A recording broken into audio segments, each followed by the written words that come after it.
आपण आदरणीय साहेबांचं या निमित्ताने स्वागत करूया। जनशक्ती विरुद्धची जनशक्तीची ही लढाई हाती घेतलेली ही निवडणूक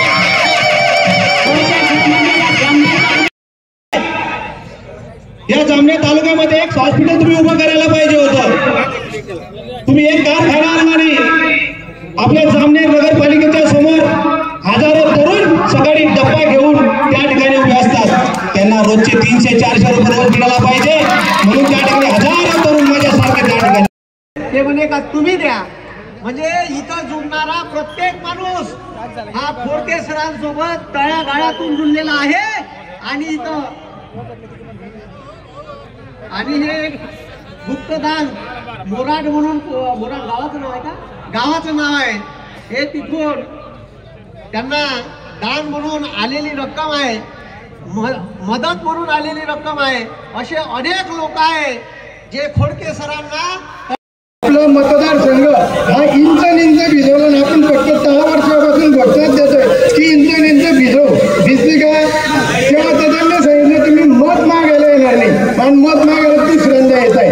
तर असे काम करणारे जे असतात ते काम करू शकतात आणि आपल्या जामनेरमध्ये करण्याची इच्छा नसल्यामुळे, इच्छाशक्ती नसल्यामुळे ते सगळं होत आहे। तिथे आंदोलन केलं असं सरकार कालसाच्या पहिले एक शब्द सुद्धा कालसा संबंधी हे लोक बोलत आहेत। त्याचा अर्थ आहे की शेतकऱ्याचं फसवणूक करण्याचं काम या राज्याच्या या ठिकाणच्या नेते लोकांनी केलं आणि सध्या हातामध्ये लोकांना मदत करायची।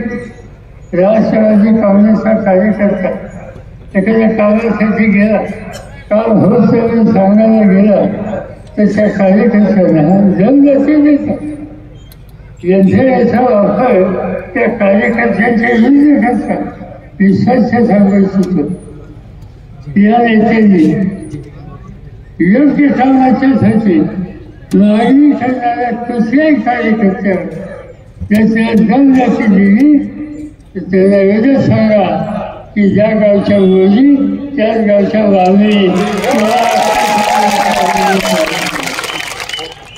कशासाठी खर्च करतो, जनसंघाला खातं हे तुम्हाला लोकांच्याकडे जनसंघाला म्हणजे काय करायचं त्याचा अर्थ की वरचे पाण्याचे इरिगेशनचे प्रकल्प काढायचे। जामनेर विधानसभा क्षेत्रात एक सुद्धा प्रकल्प आला नाही आणि जे जुने प्रकल्प होते त्याची जमीन विक्रीची त्याची किंमत अजून दिलेली नाही। तालुक्यामध्ये 300 पाण्याखाली आले हा शब्द दिलेले असतात। ते तुझं वगैरे आज त्या संबंधीचं काही काम करून त्या ठिकाणी केले। त्या ठिकाणी जैन समाज असतो, भगवान महावीर जैन यांची जयंती साजरी त्या ठिकाणी केली जाते। आणि जामनेरचं विशेष आहे की जैन समाजाच्या एका महिन्याला महावीर जयंतीच्या दिवशी असेल तिथे वागणूक झाली, महिलांना या पद्धतीची वागणूक केली आणि असंख्य असं सत्ता आहे।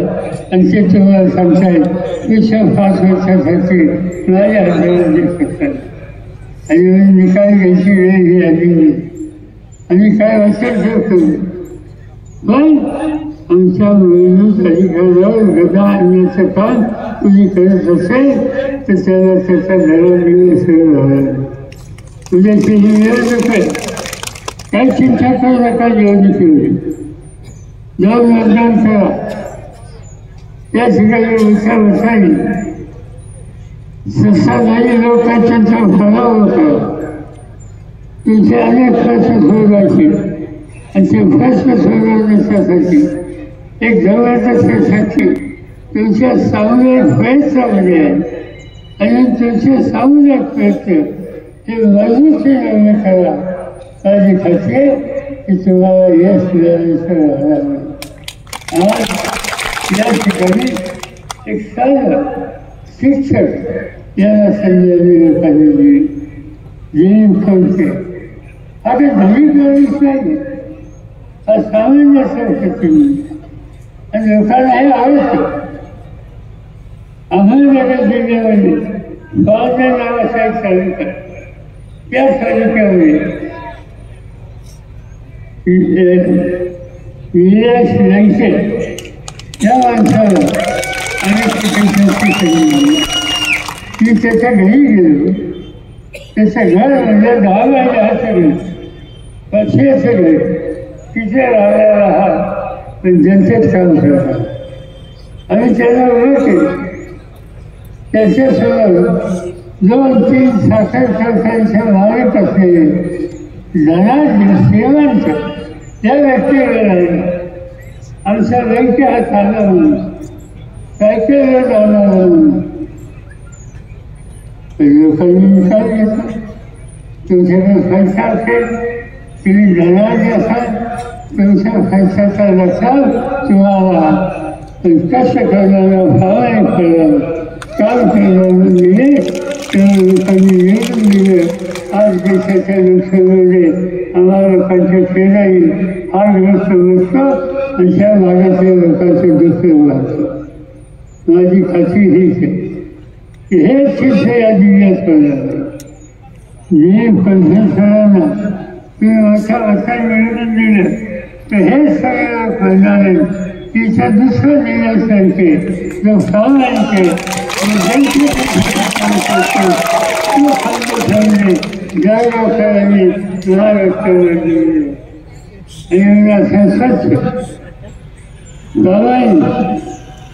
सामान्य कुटुंबाचे शिक्षकी भ्रष्टाचार या व्यक्तीला आज या ठिकाणी राष्ट्रवादी आणि त्यांच्या वतीने वेगवेगळी संधी मोठ्या मताने त्यांना विजयी करा एवढी प्रतिज्ञा करतात. माझी खात्री आहे की त्यांच्या मताच्या साक्षीवर जे महाराष्ट्राच्या विधानसभेमध्ये जातील आणि जर जळगाव जिल्ह्याचं नाव लागतील सर्व महाराष्ट्राच्या कानाकोपऱ्यात की असा वाद सामान्य कुटुंबाचा आमदार करून दिला हे दुसरीकडे सुद्धा येऊ शकत नाही. ते जालन्याच्या जनतेने करून दाखवलं.